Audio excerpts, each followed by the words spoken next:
Katherine Gibson for Insight. Today I'm joined by Michael Sheridan, an artist and documentary filmmaker whose work addresses social development issues and poverty.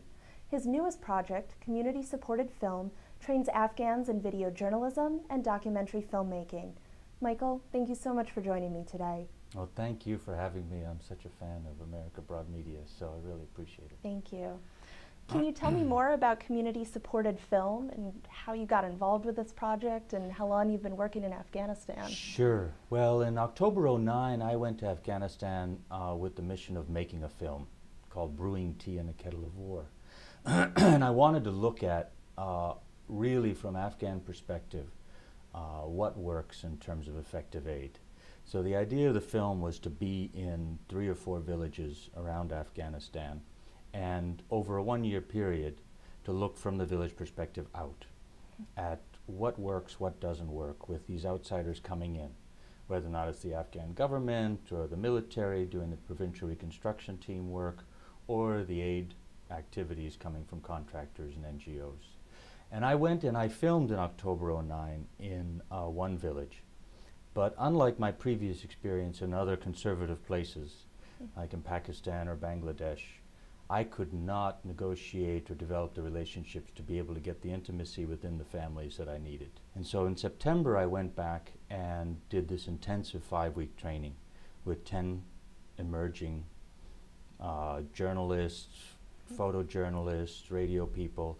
Nobody necessarily needed to have filmmaking experience. And we did this training, and during the training, really I was transformed in terms of what I was doing with my filmmaking, what I wanted to do with the training. And I was talking to a lot of people and they were saying, look, this training is fantastic.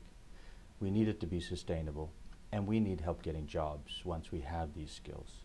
And I said, great, that's exactly what I'd really like to be doing.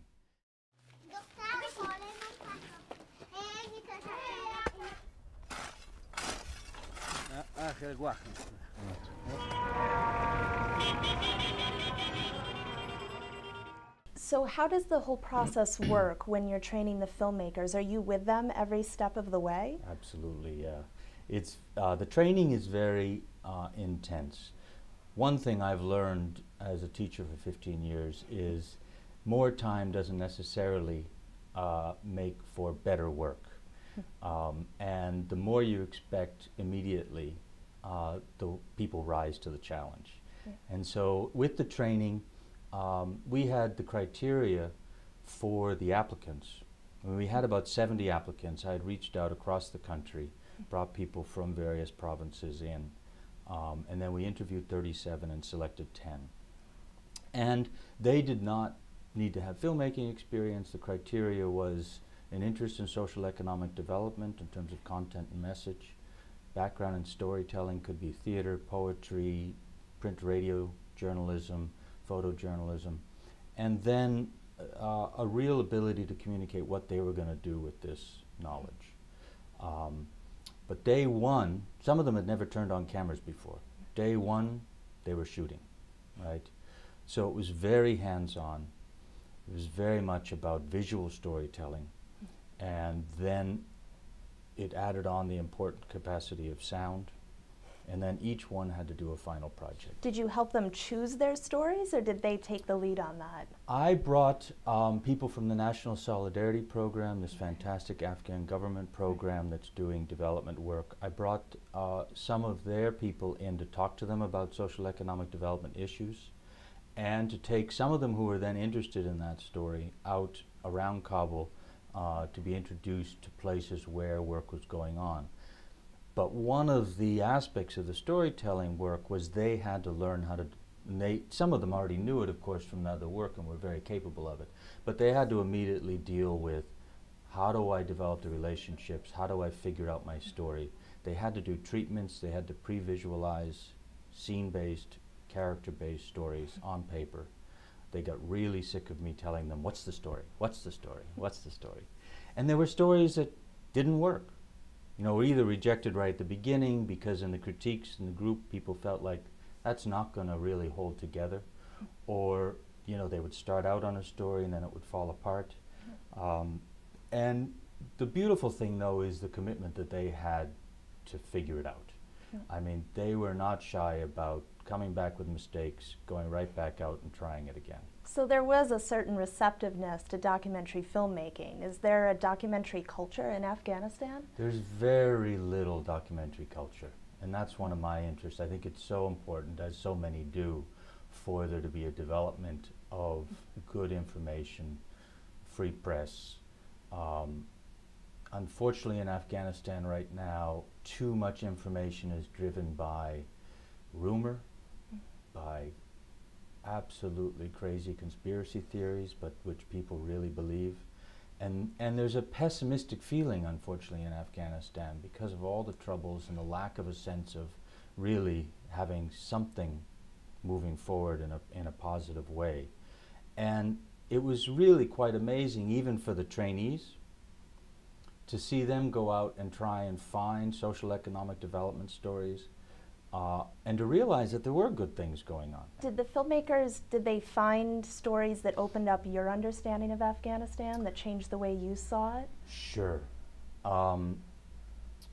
There are challenges in terms of integration between ministries, and I had known about this, but particularly in Hands of Health, it was very interesting to see the debates between the council members and to understand what was going on in terms of their feeling like Ministry of Health was on one side, the NSP was on the other side, and who was really carrying the ball in terms of making sure that the clinic they had built, which was nearly completed, but empty, right? How was that integration going to happen? And that's a very important and challenging issue. The other thing that struck me, and I had read about it, but of course I hadn't seen it, was we hear a lot about the heroin problem here in terms of how it impacts us, what it does in terms of cash flow for the Taliban, etc. But it was the first time that I saw through one of the films, A Road Above, the terrible, terrible impact on Afghans of heroin. And that was really eye-opening and very important for us to understand in terms of how heroin has, because it's so ubiquitous and frankly because people don't know what it can do to you. Out in the villages, parents are using it as a sedative, the sap, as a painkiller. And so it was very clear that that's a major issue with heroin as well as the other things that we know about. So these films are intended for an Afghan audience then? Both. It's very important that they open up awareness in both places, in Afghanistan and outside. And I've been showing them around since I've been back in November, and presenting them and trying to use them as a tool to get people to look beyond the battlefront, to look beyond what we're doing, and to see that there is something to be positive about, and a reason to think about the sustainability of our commitment. That we need to think beyond this short term, frankly, trying to transform rapidly, pouring a lot of money in, frankly, to a place like Afghanistan, rather than a much quieter, much more locally driven, much more sustained in terms of, frankly, a 30-year process, rather than the short-term and militarized process. So how can American viewers, if they can't get to one of your events, learn more about these films? So the films will be available through community-supported film, and later on through educational distributors.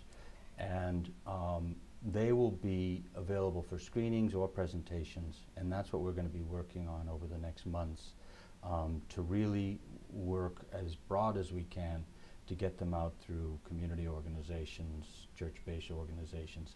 And what I'm working on right now is also collaborating with what I call action partners, organizations that already have networks around the country who are interested in the issues, and who can raise awareness themselves using these films as a tool.